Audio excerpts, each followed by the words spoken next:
श्री स्वामी समर्थ सगळ्यांना। आजचा व्हिडिओ आमच्यासाठी खूप खास आहे, कारण काल गुरुवारच्या दिवशी माझ्या मुलगीला bar council of Maharashtra and गोवाकडून प्रोविजनल एनरोलमेंट सर्टिफिकेट मिळालं आणि खूप खूप आनंदाचा दिवस होता काल। बरोबर स्वामींचा आशीर्वाद कसा असतो किंवा कसं आम्हाला हे 5 वर्ष तिचं हे ॲडव्होकेट शब्द किंवा तो सर्टिफिकेटवर बघितल्यानंतर किती आनंद झालेला। आणि मला हा क्षण तुमच्याबरोबर शेअर करायचा होता। किंवा आता AIBचं पण सर्टिफिकेट येईल, कारण पुढच्या महिन्यात 10 तारखेला काहीतरी त्यांचं AIBचे निकाल आहेत।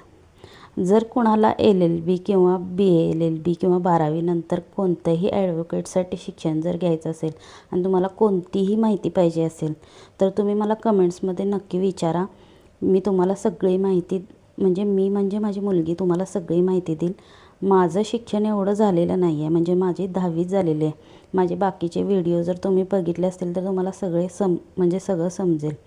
आम्हाला हे आमच्या पूर्ण खानदानात पहिल्यांदा कुठलंही ॲडव्होकेटचं शिक्षण घेतलेली कुठलीही व्यक्ती नव्हती आणि आम्हाला हे शिक्षण तिच्याकडं मार्गदर्शन देण्यासाठी सुद्धा कोण नव्हता। आम्ही यूट्यूबचाच वापर करून जितके चांगले व्हिडिओ बघता येईल किंवा जितकं आम्हाला मार्गदर्शन मिळेल त्यातून यूट्यूबमधून तेवढं आम्ही घेऊन हे निर्णय घेतला आणि तिनं ते 5 वर्ष पूर्ण पण केले। तेवढं तिनं कष्ट केलं आणि त्या कष्टाचं फळ पण स्वामींनी तिला दिलेलं आहे। आणि आज तिचा काल निकाल लागल्याच आज सकाळी ती लवकर 6 वाजताच अक्कलकोटला जायला निघालेली आहे आणि आज अक्कलकोटचं दर्शन घेऊन ती स्वामींचं परत येणार आहे। आज येईल किंवा उद्या येईल दर्शन सगळं पूर्ण घेतल्यानंतर, कारण तिला तसं तिचं म्हणणंच होतं की माझा निकाल लागल्यानंतर किंवा माझं हे सर्टिफिकेट आल्यानंतर मी स्वामींचे दर्शन घेण्यासाठी जाणार आहे म्हणून। आणि खूप आनंदाचा हा दिवस होता आमच्यासाठी आणि हा तुमच्याबरोबर शेअर करायला मला खूप आवडतं, म्हणून मी तुम्हाला हा सांगत आहे।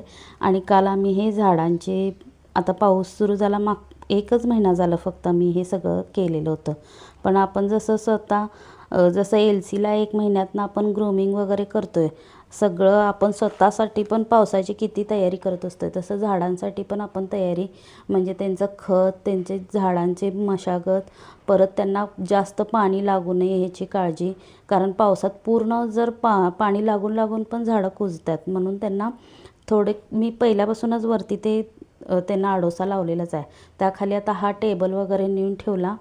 उन्हाळा होता त्यामुळं थोडं ऊन पाणी देऊन ते छान चालत होतं, पण आता जास्त पाण्यात ठेवून चालणार नाही, म्हणून त्यांना टेबलवरती ठेवून व्यवस्थित सगळ्या झाडांची मशागत करून, आणि तुम्हाला सांगितले मी तसं नारळाची शेंडी न टाकून देता शेंडीचा पूर्ण चुरा करून त्याची जी पावडर असते ती टाकून, आणि तुमच्याकडं काय असेल ते तुम्ही साहित्य, फुलं वगैरे हे सगळं न टाकता साठवून ठेवून हे एकत्र त्याचं खत तयार करता येते। म्हणजे फुलं, हे पानं, हे जे गळलेले असतात हे एकत्र करायचे, त्यात माती टाकायची आणि आपला नारळाच्या शेंडीचा चुरा हे सगळं मिक्स करून हे खत तुम्ही तयार करून त्यामध्ये टाकलं की बाकीचे कुठलेही केमिकल वगैरे तुम्हाला आणून टाकायची गरज नसते। आणि प्रत्येक कुंडीत तुम्हाला कुठलेही झाड असू देत, पण प्रत्येक कुंडीत तुम्हाला माझ्याकडं तुळस दिसणार। ही तुळस आपोआप आलेले आहेत, म्हणजे मी काय बिया वगैरे टाकल्यात असं काही नाही, म्हणजे एकमेकात पडून झालेलं आहे। आणि हे आपलं महादेवांना आपण घालतोय ते बेलाचं झाड पण मी छोटंसं रोप आणलेलं, ते पण एवढं मोठं आले। आणि प्रत्येक बड्डेला आम्ही एकमेकांना हे झाडच देत असतोय गिफ्ट म्हणून। कारण तिनं मला दिलं, मग मी तिला दिलं, मग त्यांनी मला दिलं। प्रत्येकांच्या बड्डेला 1-1, 2-2 झाडंच घ्यायचे आणि छान लावायचे। मला फार आवडतात झाडं लावायला। आणि हे जे नारळाचं झाड दिसते हे गुरुवारी मार्गशीर्ष महिन्यात जे मी पूजा करते ते जर रोवलं की ते असं उगवतं। असे माझ्याकडे आता 3 तरी झाडं उगवलेली आहेत।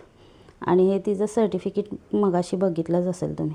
आणि हे आवळ्याचं झाड आहे, मी आवळे खाल्ले किंवा ते तेलासाठी आणि ते खाण्यासाठी वापर करून झाला की ते पेरत होतो आणि ते आलेलं आहे। तिनं ते मगाशी बघितलं डाळिंब्याचं झाड लावलेलं होतं स्वतः, ते डाळिंबे पण झाड खूप छान मोठं आले आणि त्याला डाळिंबा पण आला आहे छोटासा।